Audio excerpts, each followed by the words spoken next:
Now, women's rights attorney Gloria Allred, your response to what happened today? Well, it is a cataclysmic change, and it's really important.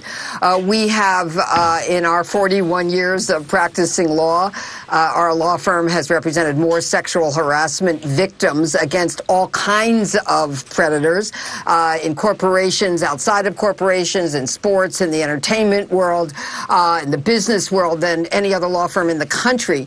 And we have seen an evolving culture where sexual harassment is often costly to corporations, and they just can't bear the cost anymore. By the way, Chris, it's really interesting to me that President Trump, when he commented on allegations against Roger Ailes, said, and I'm quoting, totally unfounded based on what I read. And then the word unfounded comes out in Bill O'Reilly's statement today, where he said, "We part ways," referring to Fox News Channel, "due to completely unfounded claims." Now, that's interesting to me. Of course, you know I have a lawsuit against President Trump on behalf of one of the accusers who accused him of sexual misconduct. He called her a liar. He called all of the accusers who went public liars, said what they said was fiction and fabrication.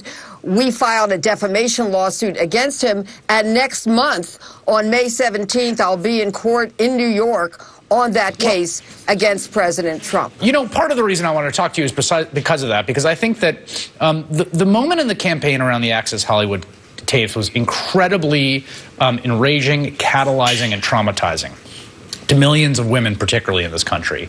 It was sort of swept under the rug a little bit, or just forgotten. Well, that happened, but not forgotten by lots of people. And now you have this happening to Bill O'Reilly, where there does seem to be some consequences, again, for behavior he says is totally fabricated and doesn't exist.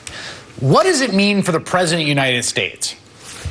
Well, let me just say that as to Bill O'Reilly, when he said he's parting ways due to completely unfounded claims, which claims are he talking about?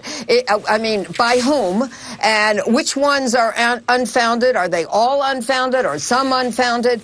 That's kind of left for us to guess at on this. As to the President of the United States, he suggested to Bill O'Reilly should fight it all the way. Well, President Trump, if you want to fight it all the way in reference to Summer Zervos, whom I represent, and I'm proud to represent her, we're going to fight you all the way. We're looking forward to taking your deposition, your testimony under oath, and of course, we'll expect you to tell the truth, the whole truth, and nothing but the truth, so help you God.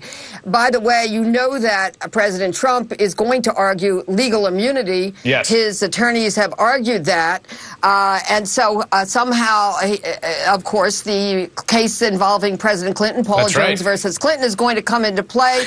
And I would remind President Trump that the United States Supreme Court said that no man is above the law, including the President of the United States. And, of course, they decided that a president's only immune for official conduct.